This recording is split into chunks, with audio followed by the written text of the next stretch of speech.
nossos cumprimentos a todos e votos de muita paz. Nós temos visto nesse estudo do livro Os Mensageiros, de André Luiz, psicografia de Chico Xavier, nós temos visto médiuns que foram preparados no plano espiritual e aqui, quando chegaram na Terra, eles falharam nas suas tarefas. Nós vimos o caso da queda de Otávio, que foi um médium que foi muito preparado. Chegando aqui, ele falhou pelo materialismo, que nos envolve a todos aqui. E vimos também o desastre de Acelino, um outro médium que foi preparado e chegando aqui, ele se deslumbrou com as suas faculdades mediúnicas e partiu para interesses financeiros através delas.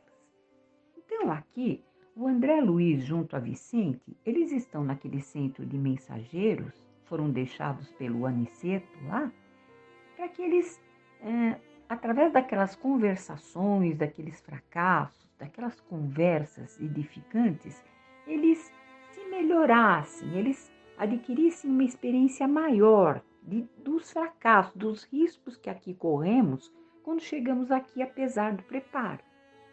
E aí, continuando esse capítulo 9, ouvindo impressões, também vamos lá a essa leitura. Olha, muitos grupos se mantinham em palestra interessante e educativa, observando eu que quase todos comentavam as derrotas sofridas na Terra. Então, André Luiz está dizendo aqui que é até muito comum, todos aqueles grupos estavam comentando as derrotas quando chegavam aqui.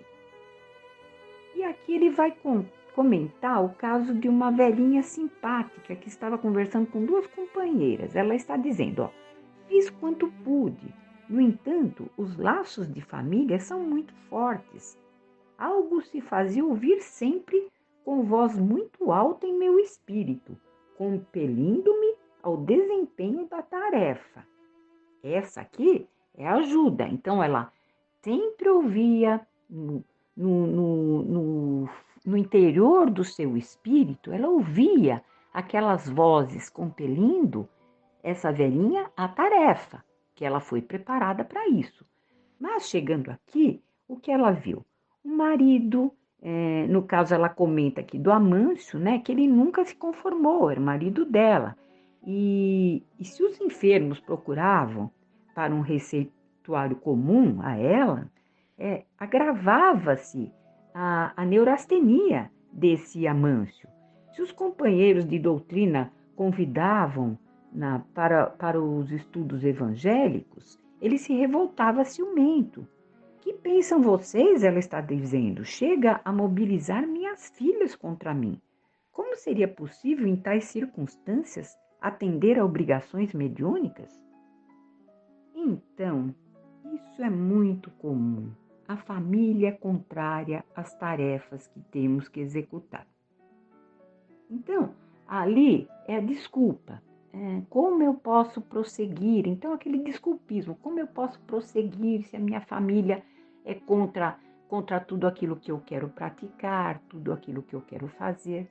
Mas, se nós pensarmos, nós, quando somos preparados para vir aqui, nós temos que sofrer resistências. Isso é comum.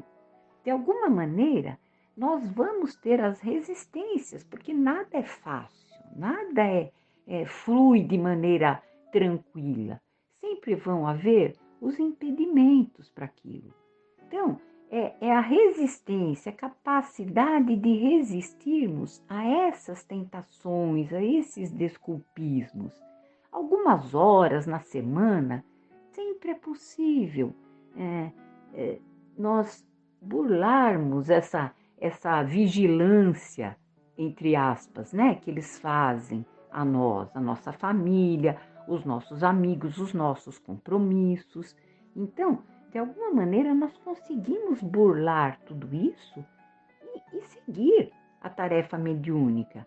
Fora isso também, nós somos preparados, aí no caso, na casa espírita ou em outros setores religiosos, nós somos preparados para o mundo exterior.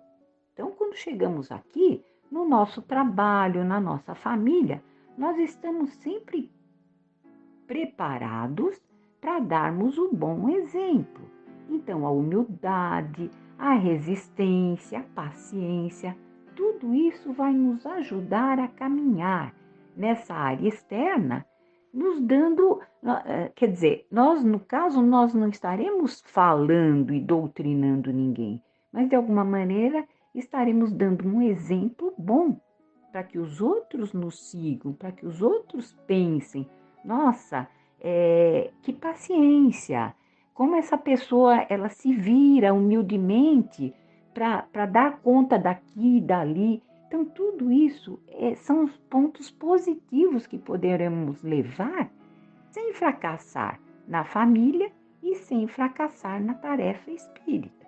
Vamos continuar aqui? Olha, todavia, ponderou uma das senhoras que parecia mais segura de si. Sempre temos recursos e pretextos para fugir às culpas. É o desculpismo aqui. Encaremos nossos problemas com realismo.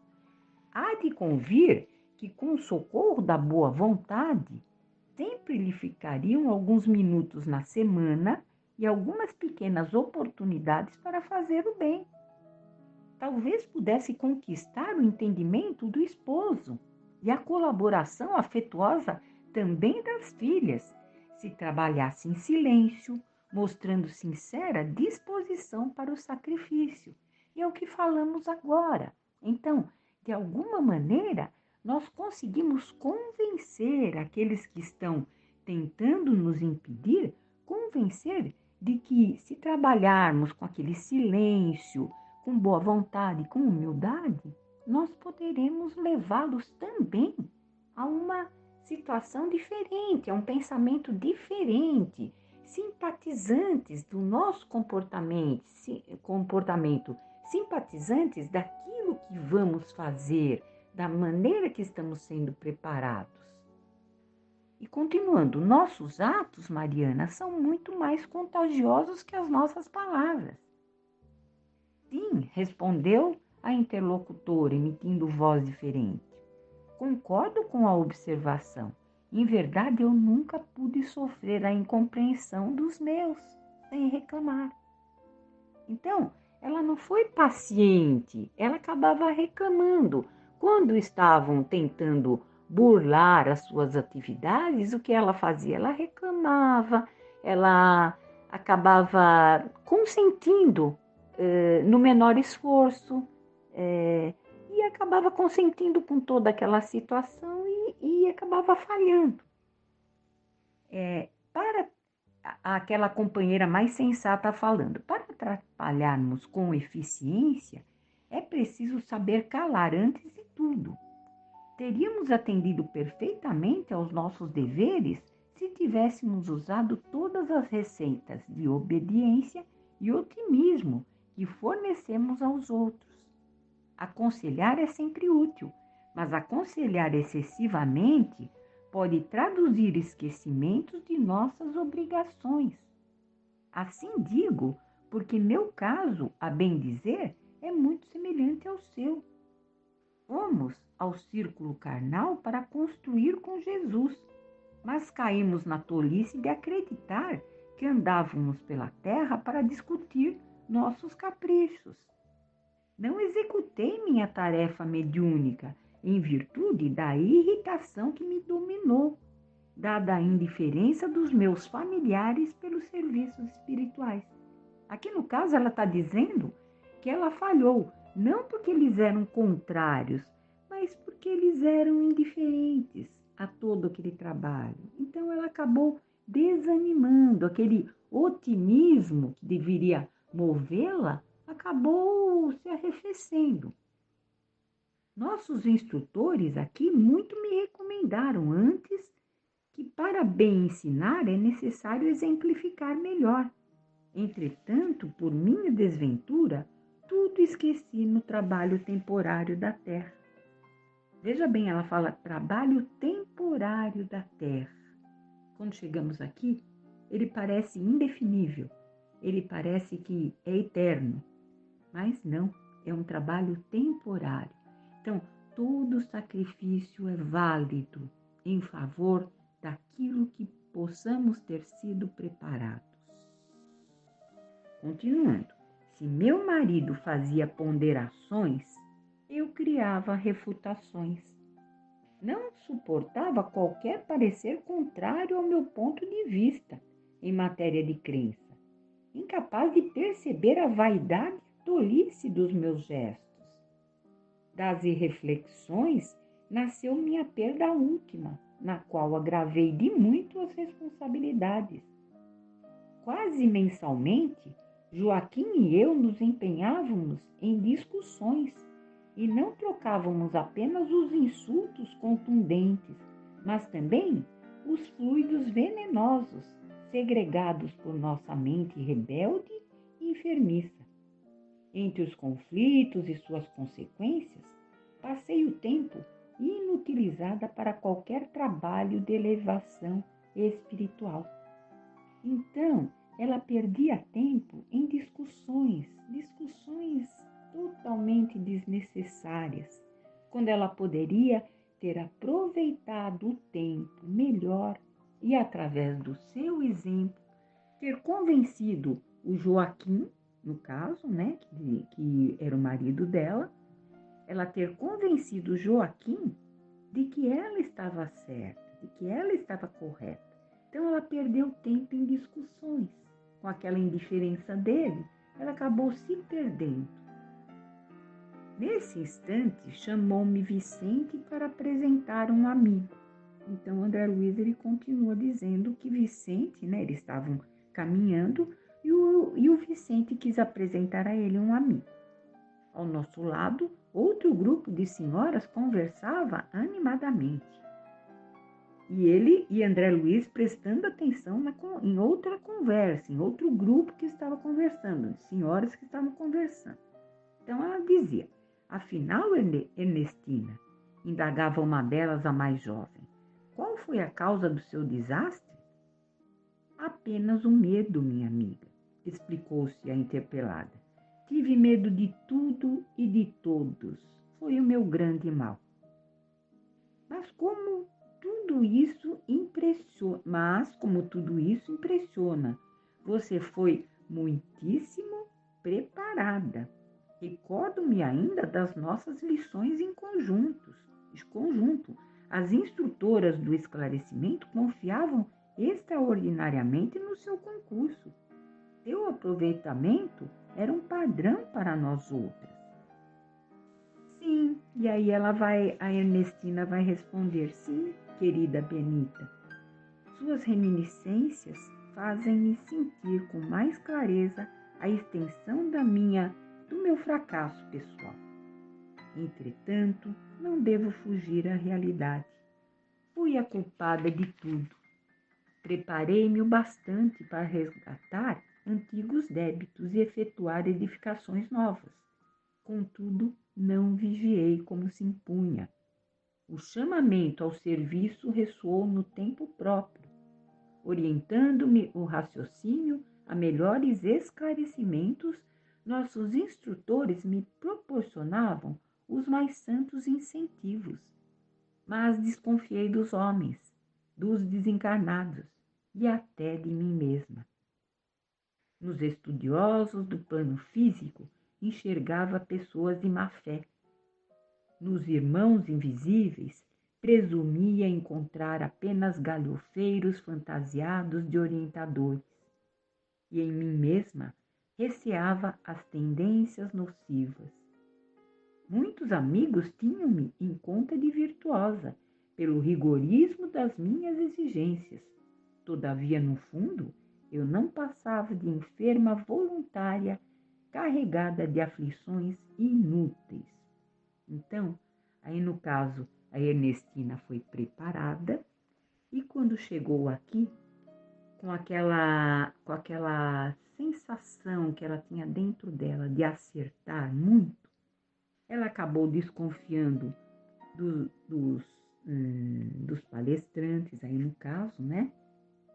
Dos instrutores, né?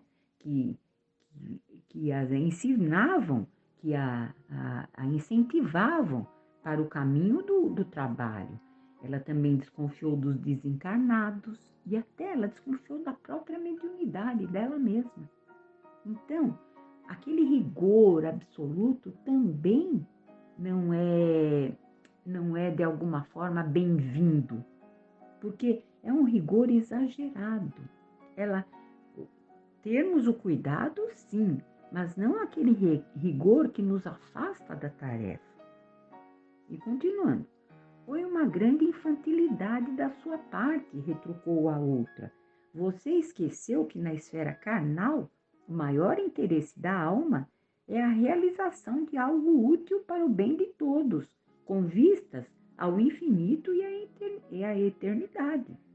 Nesse mistério, é indispensável contar com o assédio de todos os elementos contrários, ironias da ignorância, ataques da insensatez, sugestões inferiores da nossa própria animalidade surgirão com certeza no caminho de todo trabalhador fiel. São circunstâncias lógicas e fatais do serviço, porque não vamos ao mundo físico para descanso injustificável, mas para lutar pela nossa melhoria a despeito de todo impedimento fortuito. Então, aquelas desconfianças, tudo aquilo a levou a desistir, a diminuir aquele bom ânimo na tarefa. Então, aqui o que ele está falando, o que eles estão comentando é o seguinte, que essas circunstâncias são até esperadas, porque o médium ele tem que colocar dentro dele a vontade de ajudar.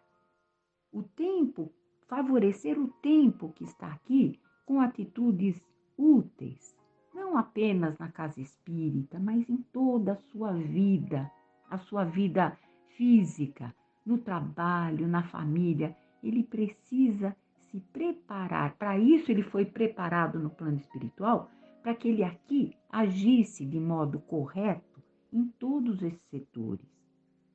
E aqui continuando, são circunstâncias lógicas e fatais do serviço, porque não vamos ao mundo físico para descanso injustificável, então. Compreendendo agora, disse a outra, todavia, o receio das mistificações prejudicou minha bela oportunidade. Então, ela ficou tão receosa de ser enganada que ela acabou prejudicando aquelas suas faculdades. Né? O medo de ser enganada, as mistificações, que são normais. Minha amiga, tornou a interlocutora, é tarde para lamentar. Também, tanto tememos as mistificações que acabamos por mistificar os serviços do Cristo. Eu ouvi a palestra, isso André Luiz dizendo, com interesse crescente, mas o companheiro levou-me adiante para novas apresentações. Atendi a esses agradáveis deveres da sociedade de nosso lar, mas para não perder o ensejo de instruir-me, continuava atento às conversações em torno. Alguns cavalheiros mantinham discreta permuta de pareceres. Então, o André Luiz ele está dizendo aqui que, apesar dele ter sido levado a Vicente para outras apresentações, ele também estava percebendo o seu entorno, aquelas tarefas, aquelas palestras edificantes.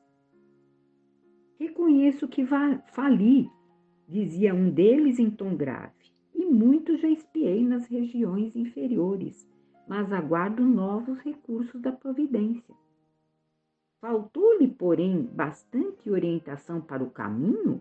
Perguntava um companheiro. Então, faltou a ele muita orientação para que ele caminhasse? Explico-me, esclareceu o primeiro. Faltou-me o amparo da esposa. Enquanto a tive a meu lado, verificava-se profundo equilíbrio em minhas forças psíquicas. A companhia dela, sem que eu pudesse explicar, compensava-me todo o gasto de energia mediúnica. Minha noção de balanço estava nas mãos da minha querida Adélia. Esqueci-me, porém, de que o bom servo deve estar preparado para o serviço do Senhor em qualquer circunstância. Não aprendi a ciência da conformação e nem me resignei a percorrer sozinho as estradas humanas. Quando me senti sem a delicadeza da companheira arrebatada pela morte, amedrontei-me por sentir-me em desequilíbrio e erradamente procurei substituí-la e fui acidentado. Então aqui, muitas vezes, nós somos preparados no plano espiritual e aqui continuamos com aquele preparo junto a um ente querido que vai nos caminhar, vai nos ajudar a caminhar, a prosseguir de uma forma correta, quando aqui chegamos. Isso é um amparo também do plano espiritual. Sermos acompanhados aqui na Terra por alguém que nos dê a mão, que nos faça caminhar de uma forma melhor, mais positiva. Mas chega um momento que podemos perder essa companhia, que foi o caso dele. Ele perdeu essa companheira, a morte a levou. E aí? Nós temos que caminhar pelos nossos próprios passos. Nós não podemos caminhar sendo levados por uma bengala o tempo todo. Nós mesmos somos preparados individualmente. Cada um tem o seu destino, tem suas tarefas individuais aqui. E foi o caso. A companheira foi arrebatada pela morte. E aí, no caso, ele acabou ficando só. E aí, ele tentou substituir aquela companhia. E continuando, extremamente ligada a entidades malfazejas, minha segunda mulher, com seus desvarios, arrastou-me a perversões sexuais de que nunca me supusera capaz. Voltei insensivelmente ao convívio de criaturas perversas e, tendo começado bem, acabei mal. Então, aqui ele está falando, não que seja impedido um segundo casamento, no caso, uma nova companheira, não é isso. Mas, no caso, ele precisaria seguir firme a sua tarefa, não ter sido envolvido, porque aí, no caso, seria como se fosse uma prova para ele, essa segunda esposa. Com certeza foi uma prova, porque aqui ele está falando que ele voltou a aquelas perversões sexuais, né? Ele voltou ao convívio daquelas criaturas perversas que, com certeza, a primeira esposa estava protegendo, né? E, na verdade, ele precisaria enfrentar aquilo sozinho. Continuando, ele falando, meus desastres foram enormes. Entretanto, embora reconheça minha deficiência, entendo ainda hoje que o triunfo, mesmo no futuro, ser-me-á muito difícil sem a companheira bem-amada. Tornara-se a palestra sumamente interessante. Desejava acompanhar-lhe o curso, mas Vicente chamou-me a atenção para outro assunto e era necessário acompanhá-lo. Bom, nós vimos hoje o capítulo 9, em que André Luiz acabou se prendendo, ouvindo impressões, então diversos grupos de palestrantes, ele foi adquirindo mais experiência com aquelas conversas, aquelas conversações, né? Então, esse capítulo, ele exorta os médiuns ao trabalho, sem reclamar e sem medo. E são expostos nesse capítulo vários casos de médiuns que foram bem preparados antes de reencarnarem e que não cumpriram as suas tarefas por invigilância. E nós vamos continuar, então, daqui a 15 dias, esse mesmo livro, né? O capítulo 10 dos Mensageiros. E uma boa semana a todos. Fique com Deus e até lá.